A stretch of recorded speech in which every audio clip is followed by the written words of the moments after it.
if I had waited to make a wedding video until I thought I was ready and I knew everything, or I was like very sure about myself, I would still be waiting to make a wedding video. The first paid wedding video that I did was in 2018. I did it with a Nikon D5600, and I had a 35 millimeter lens. It was the 1.8. That day, I remember not really knowing what was gonna happen, what was I supposed to do, and even today, most of the times you don't know exactly what people are gonna do, because even though you have a schedule and you know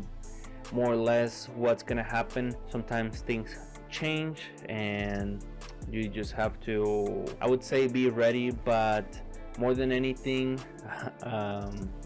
be okay with that. I'm gonna be talking primarily about video because I've been a photographer. In weddings, and I think that it's different than being the videographer on a wedding. Both have very different roles, and I wanna just maybe divide both into separate videos because it will be a really long video, and hopefully this one is not too long. When I did my first wedding video, I didn't know anything about phase distortion when it comes to different lenses. Something that I've always done, or that I've learned, and this is a personal opinion, is that while most video angles would make a good photo, not every photo angle would make a good shot on video. I'm saying that not every photography or photo picture angle that you take a picture from would translate good for video, but I do think that most video angles make it or look okay when you turn it into a picture. There are some people that look better from a certain angle. When you're making a wedding video, people are gonna watch it, and when they see themselves, they want to look good. I still have this issue today, and I think that you'll have it forever as long as you're making wedding videos, unless you ask. But even then, people will always complain about themselves, and that's normal, that's okay. The last wedding video I did was my brother's. I got video of my mom and my dad, and other people that are close, and whenever they see the video, they will always complain about something, or how they look dumb dancing that way, or they just won't like how they look. And again, that's pretty normal, but even that will happen. You always want to find the best angles. But anyway, I want to go back to my first wedding videos. Now that I have rewatched my first, second, third wedding video, I can tell, or I notice, that every video is better. I always think that my most recent video is the best one I made yet, and that's how it should be. And I want to give you some advice on what to expect when you are preparing to shoot your first wedding, when you are already there, and a little bit about editing and stuff like that. Think very well which equipment you're gonna use. Most people are gonna take a backpack or a camera bag, and while you wanna take everything that you think that you're gonna use, if it's a different lens, if it's a light, batteries, another camera, monitor, whatever you think that you're gonna use, it is important to have it there. And again, you want to take what you most likely are gonna be using, And if you have some space, you can throw in there other things that you might not use, but you never know. And that could be some change, that could be some camera tools to adjust. Well, I think those you should always have on your camera. You should have an extra cable if you think you're gonna be using a monitor, things like that. That's okay. Most importantly, just bring what you know you're gonna be really using.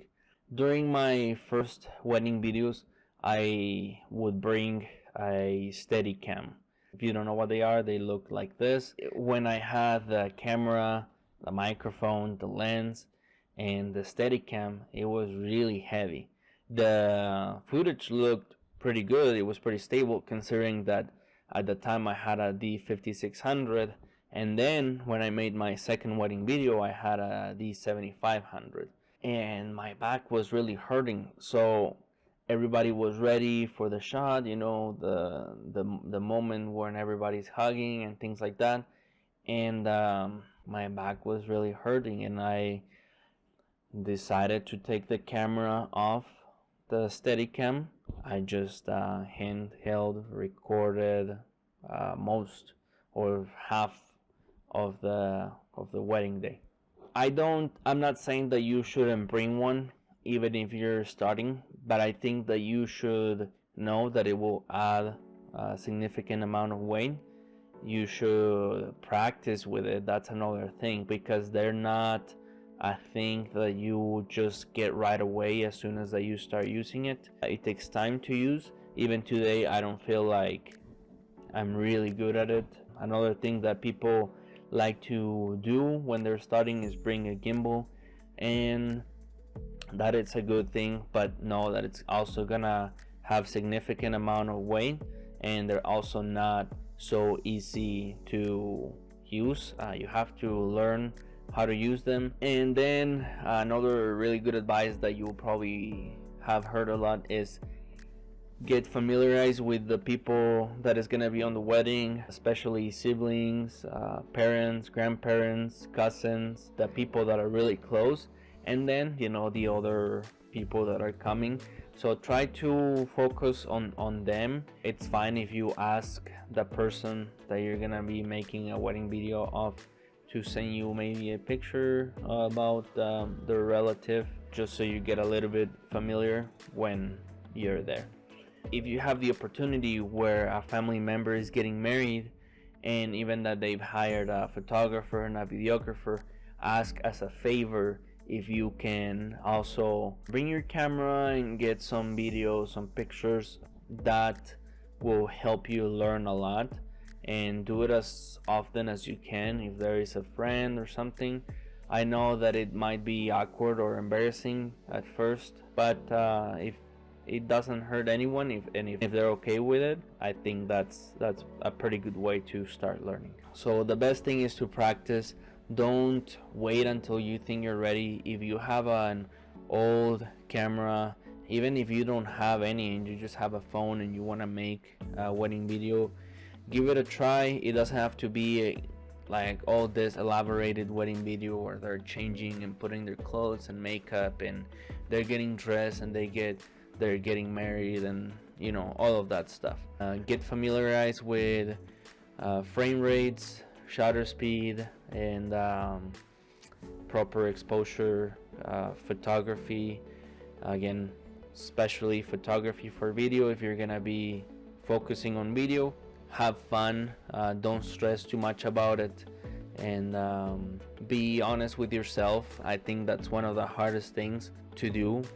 It's admit that you're not the best one, you don't know it all, you're not the most pro, and that's okay. I'm okay with that. I know or hope that my next wedding video, it's gonna be something different, something that I haven't done before.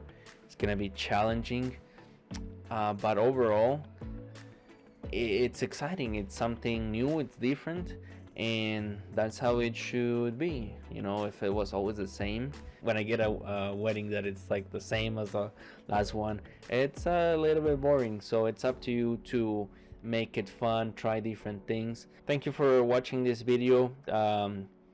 This is the boring part where I tell you to subscribe. So leave me down here a question if you have any. Thanks again. I'll see you in the next video. See ya.